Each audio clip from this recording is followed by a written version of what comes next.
Hi hello, నేను మీ journalist Prashant. Welcome to our channel.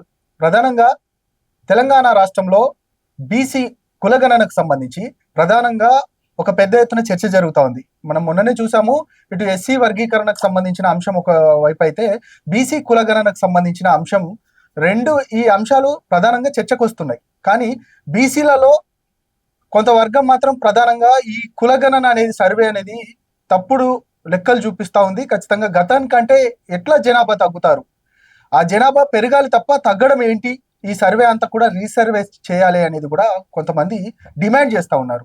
నిజంగా సర్వేకి సంబంధించి ఏమైనా తప్పులు జరిగాయా, అదేవిధంగా బీసీల జనాభాను తగ్గించే ప్రయత్నం ఏమైనా జరుగుతుందా, ఈ అన్ని అంశాలు మనతో పాటు మాట్లాడడానికి మాజీ బీసీ కమిషన్ చైర్మన్ ఇక వకలాభరణం కృష్ణమోహన్ రావు గారు మనతో పాటు ఉన్నారు. అన్ని విషయాలు అడుగుతాం. సార్ నమస్తే. నమస్తే ప్రశాంత్ గారు.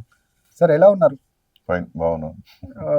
అంటే ఇప్పుడు ప్రధానంగా ఏ పార్టీతో ఉన్నట్టు మీరు? నేను ఇప్పుడు స్వతంత్రంగా ఉన్నా. స్వతంత్రంగా అంటే బీసీల సిచ్యువేషన్ మొన్నటి నుండి బాగా ఫైట్ చేస్తున్నాను. నేను నా కమిషన్ చైర్మన్ గా టెన్యూర్ అయిపోయిన తర్వాత ఎక్కువ బీసీల సిద్ధాంత భావజాల వ్యాప్తి, బీసీల రాజ్యాధికార దిశగా చేయాల్సినటువంటి కృషిలో భాగంగా నా ప్రయత్నాలన్నీ చేస్తున్నా. సార్, అంటే మీరు ఒక డిమాండ్ చేస్తున్నారు, నేను చాలా సందర్భాల్లో చూశాను. అత్యంత ప్రతిష్టాత్మకంగా తీసుకుంది ఇప్పుడున్న రాష్ట్ర ప్రభుత్వం. బీసీ కులగణన 42% రిజర్వేషన్ ఖచ్చితంగా మేము స్థానిక సంస్థల్లో అమలు చేస్తామన్నది వారు కరాఖండిగా చెప్తున్నారు. అదేవిధంగా వాళ్ళు సర్వే కూడా చేయించారు. కులగణనలో 46% ఏమో బీసీల జనాభా లెక్కించిన పరిస్థితి. అయినప్పటికీ కూడా అంత పర్ఫెక్ట్గా ఈ సర్వే జరిగిందనేది రాష్ట్ర ప్రభుత్వం చెప్తా ఉంది. మీరు ఎందుకు వ్యతిరేకిస్తున్నారు, రీసర్వే ఎందుకు చేయాలి అని చెప్తున్నారంటే? అయితే ప్రభుత్వం రేవంత్ రెడ్డి గారు ముఖ్యమంత్రిగా బాధ్యతలు తీసుకున్నాక కామారెడ్డి బీసీ డిక్లరేషన్ లో ఏదైతే చెప్పిందో దానికి అనుగుణంగా మేము కులగణన చేస్తామన్నారు. రాహుల్ గాంధీ గారు కూడా పదే పదే చెప్పడము, కామారెడ్డిలో సిద్ధరామయ్య గారిని తీసుకొచ్చి ఈ డిక్లరేషన్లన్నీ ఎలక్షన్ల కన్నా ముందు చేయడము మనం అన్ని చూసాం, చాలా సందర్భాల్లో మాట్లాడుకున్నాం. అధికారంలోకి వచ్చిన తర్వాత కూడా మాట నిలబెట్టుకున్నారు. రేవంత్ రెడ్డి గారి ప్రభుత్వం మాట నిలబెట్టుకున్నది. మేము కట్టుబడి ఉన్నామని చెప్పారు. మంచిగా చెడో 2014లో సమగ్ర కుటుంబ సర్వే చేసినప్పటికీ అది బయట పెట్టలేదు. కానీ ఈయన 50 రోజుల్లో చేశాడు, దాన్ని బహిర్గతం చేసే ప్రయత్నం చేశాడు, స్పెషల్ సెషన్ లో మాట్లాడాడు. ఇక్కడ వరకు మనకేం అభ్యంతరం లేదు. సరే, రాజకీయ ఆలోచనలతో వాళ్ళు మాట్లాడతారు, కానీ మాలాంటి వాళ్ళకు రాజకీయ దురుద్దేశాలు మాకేముండవు. మా వర్గాల విశాల ప్రయోజనాలే మాకు ప్రధానమైనవి. ముఖ్యమంత్రి గారు తన ప్యాషన్, తన స్టైల్లో ఎవరు మాట్లాడినా అటాకులు చేస్తున్నారు, అది మనకు తెలిసిందే. సరే, మాలాంటి వాళ్ళు తెలుగు రాకపోవచ్చు, కానీ రాజకీయ పార్టీలను అయితే అటాక్ చేస్తాడు. అసెంబ్లీ అయినా, అది బయట అయినా, ఎక్కడైనా పంచులు ఇవ్వడం ఆయన స్టైల్, ఆయన ప్యాషన్ మనకు తెలిసిందే. కాకుండా ఏంటంటే నేనేది ఏంటంటే, ఇది సర్వత్రా మొత్తం బీసీ సమాజం నుండి మా జనాభా మీరు తగ్గించారు. హైదరాబాద్ లాంటి పెద్ద నగరంలో, మహానగరంలో, రాజధాని నగరంలో చాలా చోట్లలో సర్వే జరగలేదు. ప్రశ్నావళిలో చాలా వివరాలు ఉండడం వల్ల ఇవ్వడానికి ప్రజలు కూడా కొంతమంది ఇష్టపడలేదు. సర్వే చేయించుకోవాలని ఇష్టం ఉన్న ఈ వివరాలని చెప్తే ఉన్న పథకాలు పోతాయని చెప్పి భయపడ్డారు. ఇవన్నీ ఉన్నాయని చెప్పి మాలాంటి వాళ్ళము, సమాజంలో ఉన్నటువంటి చాలా మంది మేధావులు ఎప్పటికప్పుడు ప్రభుత్వానికి సూచన చేసే ప్రయత్నం చేయడం జరిగింది. అయితే అప్పటికప్పుడు వాళ్ళు రెక్టిఫై చేస్తే బాగుండేది. ఆ దిశగా ప్రయత్నాలు జరగలేదు. వారు ఎంతసేపు కేసీఆర్ గారినో, కేటీఆర్ గారినో, మరొకరినో టార్గెట్ చేస్తూ నేను మీకు సమాధానం చెప్పాల్సిన అవసరం లేదు, మీరు ఆనాడు ఏం చేశారని ఇవాళ మీకు సమాధానం చెప్పాలనే దృష్టితోనే ముఖ్యమంత్రి గారు చూస్తుంటారు. ముఖ్యమంత్రి గారికి సవినయంగా మనవి చేసేది ఏంటంటే, మీరు బీసీ సమాజానికి సమాధానం చెప్పండి. మీరు హెడ్ ఆఫ్ ద స్టేట్, మీరు తండ్రి లాంటి వాళ్ళు ఈ రాష్ట్రానికి. ఈ సమాజంలో ఉన్నటువంటి ఎవరు ఏ ఆవేదన వ్యక్తం చేసినా పరిష్కరించాల్సిన దశలో, ఆ స్థానంలో మీరు కూర్చున్నారు. ఒక చిన్న వయసులో 56-57 ఏళ్ల వయసులో ఈ రాష్ట్రానికి ముఖ్యమంత్రి కాగలిగినారు. మీరు మీ జీవితంలో కన్నా కళలు మీరు అతి త్వరగా సాకారం చేసుకున్నారు. ముఖ్యమంత్రి కన్నా పెద్ద పోస్ట్ ఇంకేముండదు. నువ్వు కేంద్ర మంత్రి అయినా, ప్రధానమంత్రి అయితే మీరు కాకపోవచ్చు, కానీ అయితే కేంద్ర మంత్రి భవిష్యత్తులో అయితే అవుతారు కావచ్చు, ఎక్కడన్నా మళ్ళీ ఎంపీ అయి కేంద్ర మంత్రి కూడా అవుతారు కావచ్చు. ఏదైనా ముఖ్యమంత్రిలో ఉన్నటువంటి మజా మీకు ఎక్కడ కనిపించదు. సో మీరు 10 సంవత్సరాలు నేనే ఉంటా అని చెప్పి అనేక సందర్భాల్లో మీరు చెప్పుకున్నారు. మీరు ఉండాలని చెప్పి కూడా మేము కూడా కోరుకుంటున్నాం, పార్టీలకు అతీతంగా కోరుకుంటున్నాం. యువకుడు ఉండే ఏమైతుంది, కులము మతము ఆపాదించకుండా రేవంత్ రెడ్డి గారు మీరే 10 సంవత్సరాలు ఉండాలని చెప్పి నేను కూడా కోరుకుంటున్నా. కాకపోతే ఇవాళ మిమ్మల్ని అడిగేది ఏంటంటే, యావత్ బీసీ సమాజం కుల సర్వేలో మా జనాభాను తగ్గించాలని చెప్పి నిష్పక్షపాతంగా మీకు సూచన చేస్తున్నాం. ఏ విధంగా మాకు అన్యాయం జరిగింది, ఏ విధంగా లెక్కలు తగ్గినాయి అనేటువంటి దాన్ని సాధికారికంగా మీకు చెప్తా ఉన్నారు. సర్వేకు ముందు ఏ పెద్దలతోనైతే మీరు చర్చించారో ఆ పెద్దలే తప్పు జరిగిందని చెప్పి ఇవాళ సోమాజిగూడ ప్రెస్ క్లబ్ లో కావచ్చు, లేకపోతే మిగతా ప్రాంతాలలో సాధికారికంగా సమావేశాలు పెట్టి మీ దృష్టికి తీసుకొచ్చే ప్రయత్నం చేస్తున్నారు. కాబట్టి ప్రజాస్వామ్యంలో మెజారిటీ ప్రజల యొక్క మనోభావాలు, మెజారిటీ ప్రజలకు ప్రాతినిధ్యం వహించేటటువంటి నాయకత్వం ఏదైతే చెబుతారో మీరు వెంటనే వారిని ఆహ్వానించి కూర్చోవాలి, చర్చలు జరపాలి, పరిష్కరించాలి. మిమ్మల్ని అనేవాడు ఎవరు? మీరే, you are the king. Sir అంటే మీ అబ్జెక్షన్ ఏంటి? గతంలో సమగ్ర కుటుంబ సర్వేకి సంబంధించి 51% బీసీల జనాభాగా చూపించారు, కానీ ఇప్పుడు 46%. కాబట్టి పెరుగుతుంది జనాభా కానీ తగ్గడం ఎలా అనేది ఒక క్వశ్చన్. అసలు దానికి శాస్త్రీయ పద్ధతి ఏంటి అంటే, ఎందుకంటే పబ్లిక్ డొమైన్ లో పెట్టలేదు. దానికి సంబంధించి నిజంగానే అక్కడ కులము అనేది కాకుండా ఒకటే రోజుల వాళ్ళు సర్వే చేసిన సందర్భం, నిజంగా దానికి శాస్త్రీయ పద్ధతి అదే అందరికి అందుబాటులో ఉన్నది. నేను కమిషన్ మెంబర్ గా, చైర్మన్ గా కూడా పనిచేస్తున్నాను. నిన్నటి వరకు చైర్మన్ గా ఉన్నాను.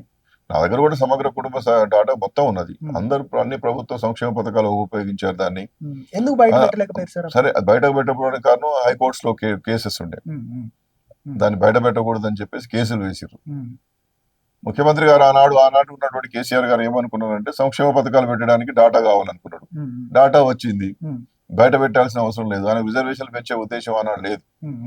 రిజర్వేషన్ పెంచుతా అని చెప్పి వీళ్ళ మాదిరిగా 42% ఇస్తాను కూడా ఏం చెప్పలే. ఎప్పుడు డాటా కావాలి, కొత్తగా రాష్ట్రం వచ్చింది, డాటా తెప్పించుకున్నాడు. ఈ కోర్టుల చుట్టూ ఎవరు తిరగాలనుకున్నాడు, అది వదిలేసాడు. కోర్టును ఎప్పుడు ఆశ్రయించలే, కనీసం ఆ కేసులను కొట్టించే ప్రయత్నం కూడా చేయలే. సరే, అది మంచిది అని నేను అనడం లేదు, కానీ ఆయన వీళ్ళ మాదిరిగా హామీ ఇవ్వలే. ఆయన కావాల్సింది డాటా వచ్చేసింది.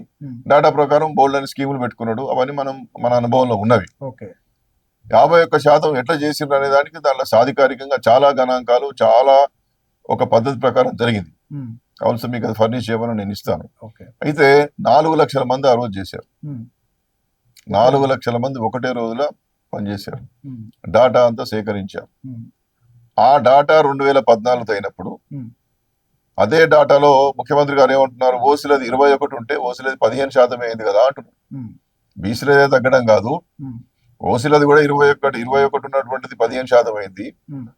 బీసీలది కూడా మేము ఏం తగ్గించలేదు. మేము ఏ వివరాలు ఇస్తే ఆ వివరాలను బయట పెట్టినాము, దాని ప్రకారం మేము పోతాము.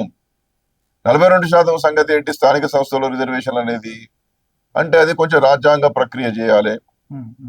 సుప్రీంకోర్టు జడ్జిమెంట్ ఉన్నది 50 దాటద్దని. కాబట్టి న్యాయపరంగా పోరాటం చేయాలన్నా, రాజ్యాంగ ప్రక్రియ చేపట్టన్నా, మరి ఇదంతా ఇప్పట్లో అవుతుందా? ఆల్రెడీ గ్రామ పంచాయతీలకు గడువు ముగిసి 1 సంవత్సరం అయింది.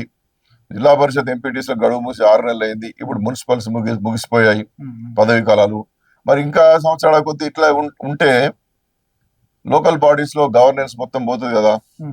కాబట్టి నేనేం చేస్తాను, 42% చట్టబద్ధంగా ఇద్దాం అనుకున్నాం, కానీ ఇప్పుడు చట్టబద్ధంగా కాకుండా మా బీఫార్మ్స్ ఇస్తా అంటున్నాడు ఆయన. అయితే బీఫార్మ్స్ ఇవ్వడము, ముందుకు రావడం అనేటువంటిది కొంతసేపు స్వాగతిద్దాం. బీఆర్ఎస్ ఒప్పుకోవాలి, కమ్యూనిస్ట్ పార్టీ ఒప్పుకోవాలి, ఇంకోటి ఒప్పుకోవాలి, వాళ్ళందరూ ఒప్పుకోవాలి.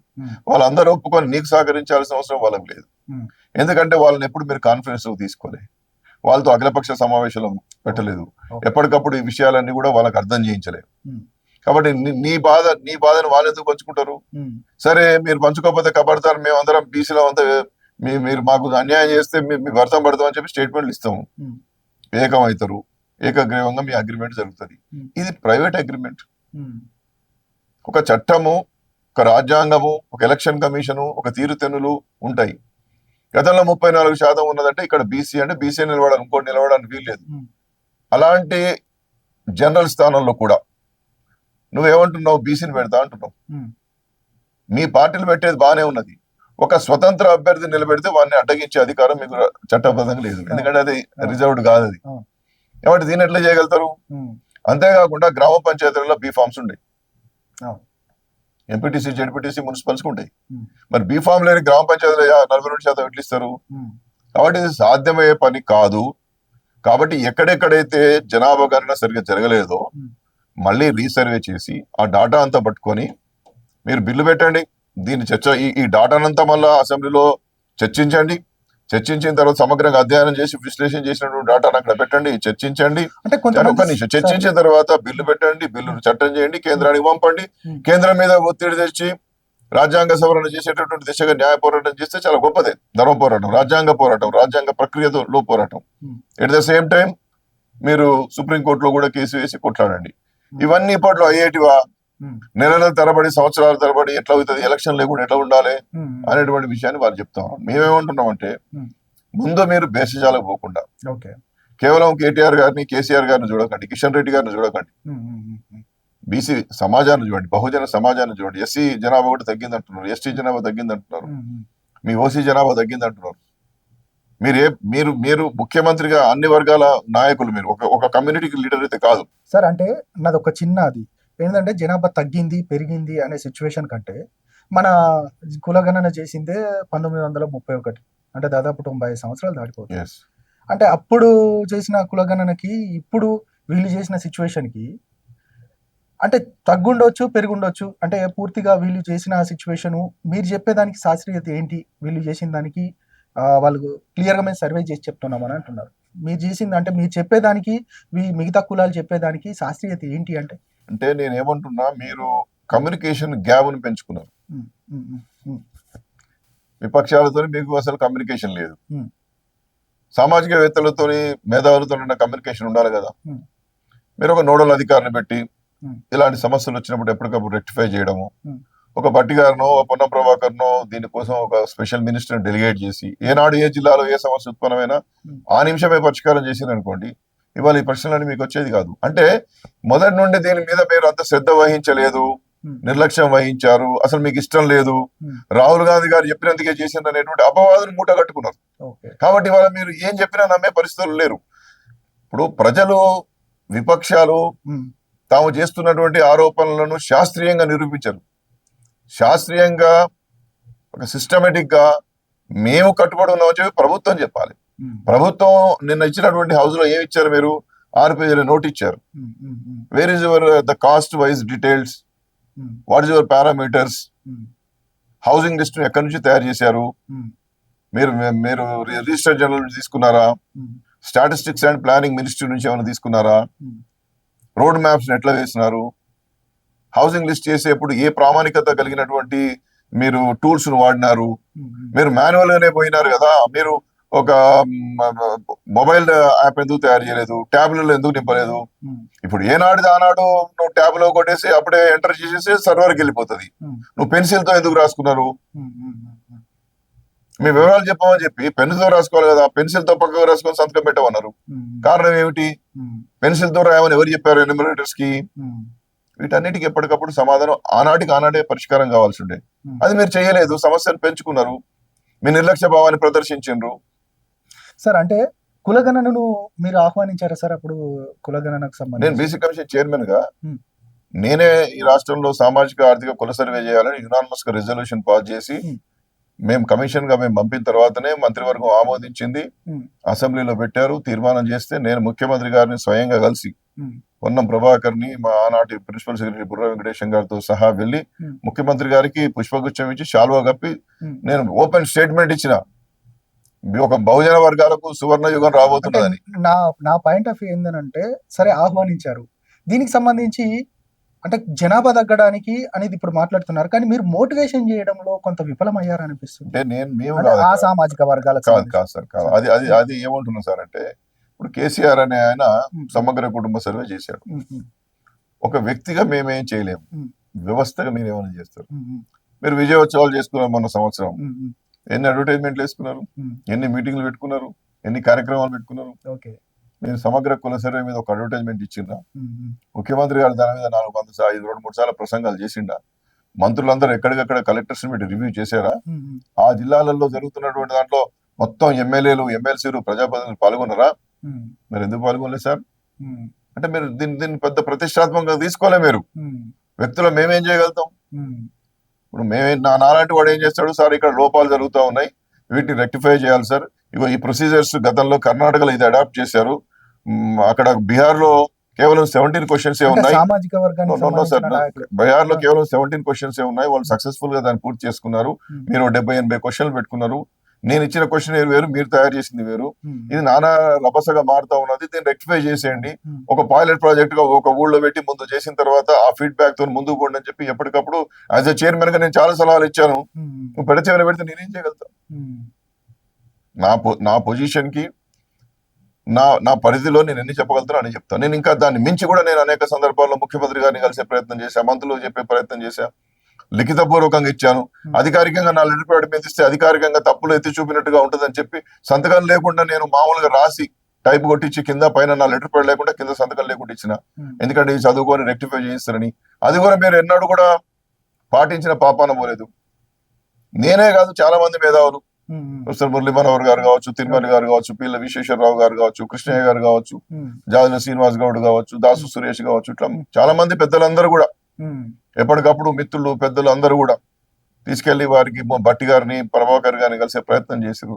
ఓకే. రెస్పాన్సే లేదు, ఉమ్, ఎలాంటి రెస్పాన్స్ లేదు. ఉమ్, ఇలా జరుగుతున్నదండి, చేయడం లేదండి, రావడం లేదండి అంటే కూడా ఓకే ఓకే మేము తప్పనే వెంటనే రెక్టిఫై చేస్తామని చెప్తారు.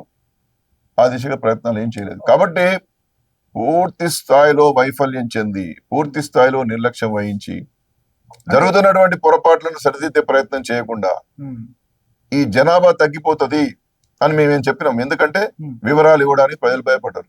ఉమ్, కొంతమంది మాకు అవసరం లేదన్నారు, అవునవును. కొంతమంది తాళాలు వేసుకొని పోయారు. ఉమ్, సమగ్ర కుటుంబ సర్వే జరిగిన నాడు కేసీఆర్ చేసినాడు.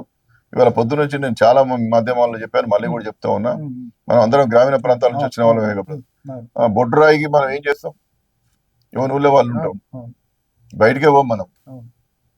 ఎక్కడ ఉండలో కూడా మన ఊరికి పోవాలి. మన బొడ్రాయి కంటే ఏంది, అంతే. శుభకార్యాలు క్యాన్సిల్ చేసుకుంటాం, బయటికి పోము, తాళాలు వేసి పెట్టుకోము, వేరే ఇంట్లో వేరే ఊరు నీ ఊళ్ళో రాని ఊరు బయటికి పోము. అట్లా బొడ్రాయికి పూజ చేస్తే ఏ విధంగా జరిగిందో సమగ్ర కుటుంబ సర్వే ఆ విధంగా జరిగింది. ఉమ్, అందుకని ఒక్క రోజులోనే 4 లక్షల మందిని పెట్టి పర్ఫెక్ట్ లెక్కలు చేయగలిగిండు. ఉమ్, బయట పెట్టకపోతే పెట్టలేదు, దాన్ని ఎవరో మనం హర్షిస్తలేము. ఉమ్, బాగానే చేసినావు కానీ బయట పెట్టలేదు అని అంటున్నాం. ఉమ్, ఉమ్, ఆయన నేను మెచ్చుకుంటలేం కదా, ఉమ్, ఉమ్. కానీ ఆయన లక్ష్యం అయితే నెరవేర్చుకున్నాడు.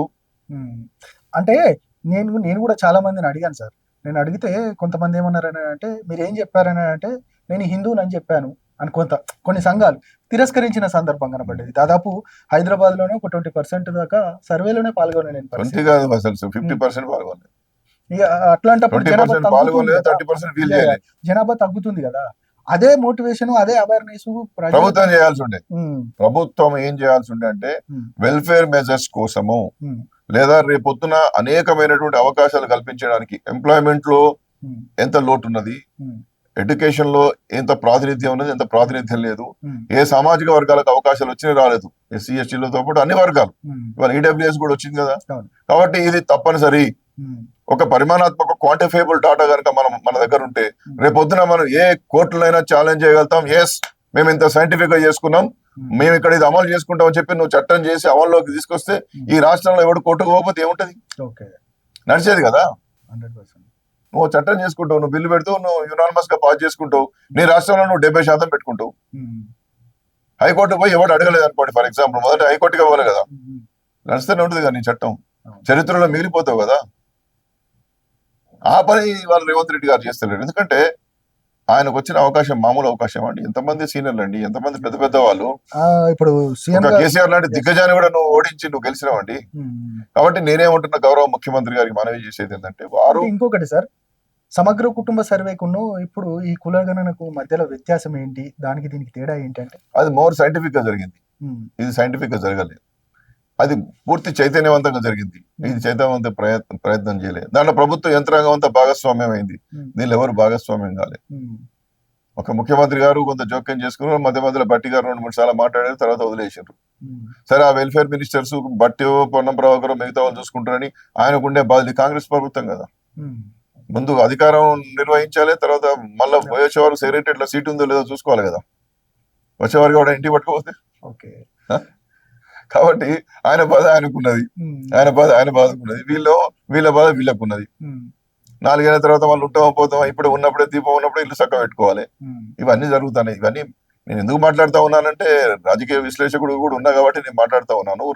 అటు ప్రభుత్వంలో ఉన్నటువంటి వాడిగా, ప్రజల్లో ఉన్నటువంటి వాడిగా, అన్ని చూస్తున్న వాడిగా మాట్లాడుతా ఉన్నాను. ఇవి ఇప్పుడు సార్ ఏదైనా చేయాలంటే కూడా కొంచెం జాగ్రత్తగా, కొంచెం పద్ధతిగా ఏదైనా చేయాలి. ఇచ్చలు కూడా జరుగుతాయి ఏం చేసినా.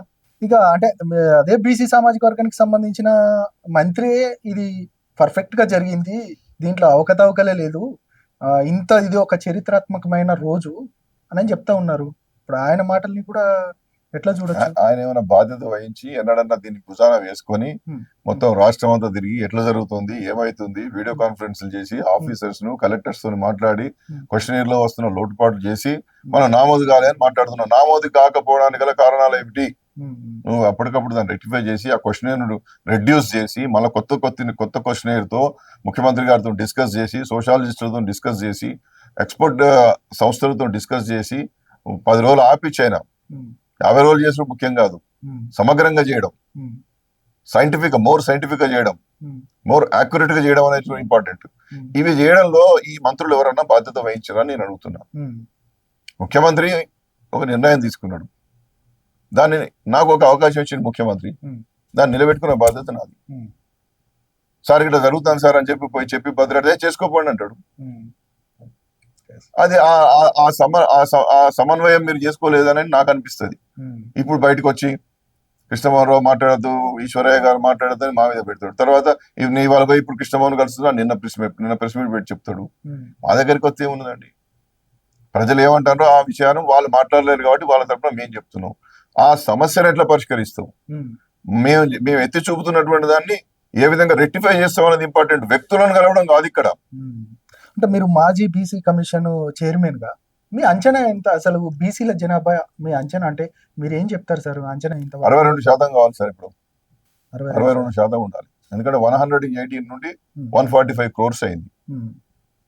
ఆ రేషియో ప్రకారం తీసుకున్న 13.55 గ్రోత్ రేట్ అనుకున్నా మనకు 51 నుంచి 62 కావాలి సార్. జనరల్ గా లెక్కలు రాని కూడా చెప్పేటివి. నేను సైంటిస్ట్ కాదు, నేను మ్యాథమెటిషియన్ కాదు, నాకు సర్వేలు చేసిన అనుభవం కూడా లేదు. జనరల్ నాలెడ్జ్, ఇది ఇంటింటికి పోయి రాసుకొచ్చేది కూడా ఏం లేదు దీంట్లో. గట్టిగానే గ్రోత్, ఎందుకంటే నేను కమిషన్ చైర్మన్ గా, మెంబర్ గా చాలా కాలం నుంచి ఉన్నా కాబట్టి నేను చాలా విషయాలు పరిశీలించినవాడిని కాబట్టి చెప్తా ఉన్నాను. మ్యాథమెటిక్స్ తో సంబంధం లేకుండా 62% రావాలి. ఇట్లా చూస్తే జస్ట్ గ్రోత్ రేట్ ఎంత 13.58, అంటే 62%. ఇంకొకటి సార్ ఏంటంటే మనకి కేంద్రం కూడా చెప్తా ఉంది, అంటే కేంద్ర సర్వే సంస్థలు కూడా చాలా చెప్తా ఉన్నాయి, ఇటు తెలంగాణలో జనాభా తగ్గుతూ వస్తున్న నేపథ్యం కనబడుతుంది అనేది మనం దానికి కూడా నేను ఏం మాట్లాడినంటే 2014-15లో national health family welfare survey NHFS వాళ్ళు 57% ఓబీసీలు ఉన్నారు తెలంగాణలో అని చెప్పారు. తర్వాత NSSO national sample survey organisation 75th and 78th round చేసినప్పుడు 2019-20లో వాళ్ళు కూడా 57% అని చెప్పారు బీసీలు. 15లో చేసినప్పుడు 57 వచ్చారు, 20లో చేసినప్పుడు 57 వచ్చారు, 24లో చేస్తే 46 వస్తుందా సార్? NSSO అనేది వేరే చాలా అధికృతమైన సంస్థ కదా, మోర్ అథారిటేటివ్ ఆర్గనైజేషన్. ఇక్కడ చాలా సంస్థలు ఆయా ఎలక్షన్ల సందర్భంలో చేసినటువంటి ర్యాండమ్ శాంపిల్ సర్వేలలో, మొన్న ఎలక్షన్ల అప్పుడు చేసినటువంటి ర్యాండమ్ శాంపిల్ సర్వేలలో 59% చేశారు. ఓకే, అంటే వాళ్ళు ర్యాండమ్ అంటే మొత్తం 1,00,000 జనాభాను ప్రొజెక్షన్ చేస్తారు. రాష్ట్రంలో ఉన్న 1,00,000 జనాభాను తీసుకొని ఆయా ప్రాంతాలను 1,00,000 జనాభా తీసుకొని ప్రొజెక్షన్ చేస్తేనే 59% వచ్చారు. నువ్వు ఇంటింటికి పోతే వస్తుందా? ఉద్దేశపూర్వకంగా ముఖ్యమంత్రి గారు తగ్గించారు, ప్రభుత్వం కుట్ర చేసింది, కాన్స్పిరసీ అనే మాటలు వినబడుతున్నాయి. నేను దాన్ని తిరస్కరించాను కానీ, నేననే ప్రయత్నం చేయను కానీ, మీ యొక్క నిబద్ధతను ప్రదర్శించడంలో విఫలమైంది. తప్పు జరుగుతుందని తెలిసింది సార్. ఆ తప్పును పరిష్కరిస్తే ఏమవుతుంది? తప్పు జరగకుండా అవుతుంది. తప్పు జరుగుతుందని చూసుకుంటున్నావు అనుకోండి, అక్కడ మర్డర్ జరుగుతుందని నీకు తెలిసినప్పుడు ఆ మర్డర్ జరగకుండా చేయాలి కదా. నువ్వు చూసుకుంటుంటే వాళ్ళు చచ్చిపోయారు, అట్లా అయిపోయింది వాళ్ళు.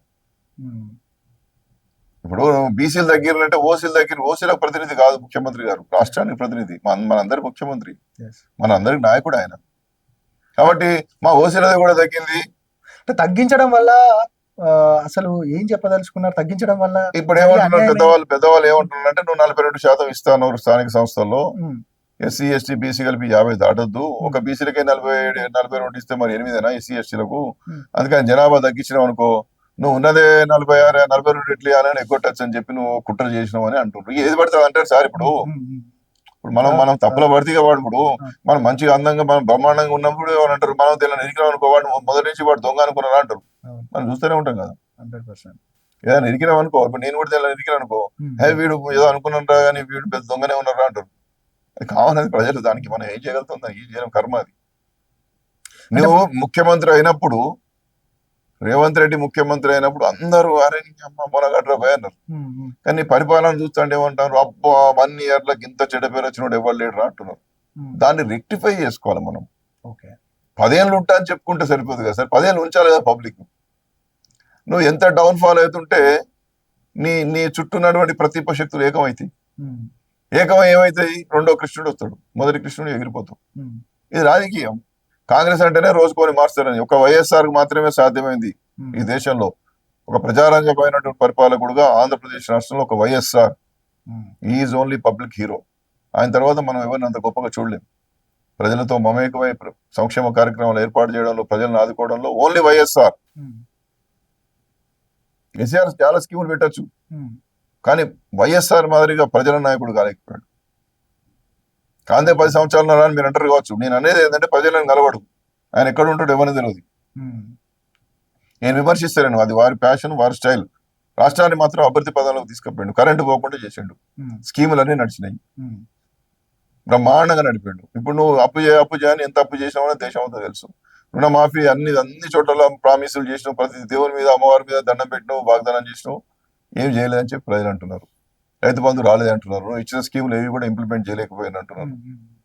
ఈ వాస్తవాలు కావాలనేది ప్రజల అనుభవంలో ఉన్నాయి. సరే, ఇప్పుడు ఇది అప్రస్తుతం కావచ్చు, కానీ ఇచ్చినటువంటి హామీలను నెరవేర్చుకోవడంలో నిధులను సమకూర్చుకోవడం ఒకటైతే, సున్నితంగా వ్యవహార దక్షతతో చేయాల్సినటువంటి జనాభా గణన విషయంలో కూడా మీరు అనవసరమైన మచ్చబడిపోయింది. మీరు చేసినా లేదా మీ హృదయానికి తెలుసు. కావాలని చేసినట్టు అయితే నేను అనుకో, నాలాంటి వాడు కొంత బాగా ఉన్నవాడు ఏంటంటే చేయనే బట్టే గానికి ఎందుకు అవసరం ఉంటుందని నాకు అనిపిస్తుంది. కానీ మా వాళ్ళంతా ఏమంటున్నారంటే చేయాలని చేసిండు కాబట్టి నువ్వు సపోర్ట్ చేద్దా బాబు, నువ్వు కూడా మాతో తిట్టంటారు. నేను అప్పుడు ఏం చేయాలి, ఒక్కరిని కాలేదు కదా. నేను కాంగ్రెస్ పార్టీ కాదు, నాకు రేవంత్ రెడ్డి గారితో సత్సంబంధాలు అంటే, సత్సంబంధాలు మీన్స్ నేను వారితో కలిసి పనిచేసినోడు కాదు. 8 నెలలు నేను దగ్గర ఉండి చూశాను కదా రేవంత్ రెడ్డి గారిని, ఆత్మీయంగా ఉండేవాడు. కానీ ఈ పరిపాలనలో దక్షతను ప్రదర్శించకపోవడం ద్వారా, ఎప్పటి సమస్యను అప్పుడు పరిష్కరించడంలో వెనుకడుగు వేయడం ద్వారా, లేదా నిర్లక్ష్య భావం ఉండడం వల్ల ఇవాళ లేని అపవాదును మూటగట్టుకొని మెజారిటీ ప్రజానికానికి దూరం అవుతున్నాడు. ఏం చేయకుండానే పట్టగాల్సి విదేశీ రోజులలో ఉన్నతమైన స్థానంలో ఉన్న వాళ్ళు ఎంత జాగ్రత్తగా ఉండాలి, ఏం మచ్చబడుతుంది అని చెప్పి అప్రమత్తతను కలిగి ఉండాలి కదా. ఆ అప్రమత్తతను కలిగి ఉండడంలో రేవంత్ రెడ్డి గారు వెనుకబడిపోతున్నారు. సార్, అంటే ప్రభుత్వానికి లేదు బీసీ సమాజానికి ఏం చెప్తారు? మేము చెప్పేది ఏం లేదు, ముఖ్యమంత్రి గారికి చెప్పాలి. మా సమాజం అంతా బ్రహ్మాండంగా ఉన్నారు, రోడ్ల మీదకి వచ్చిండ్రు. ఏనాడు లేని ఉద్యమానికి రేవంత్ రెడ్డి గారి దయ వలన పెద్ద భూమిక ఏర్పడ్డది. ఇక ఇట్లా కాదు, ఇక వీళ్ళతో వాళ్ళతో కాదు, మనమే రాజకీయ పార్టీ పెట్టుకుందాం, మనమే నిలబడదాం అనే దశకు తీసుకొచ్చిండు.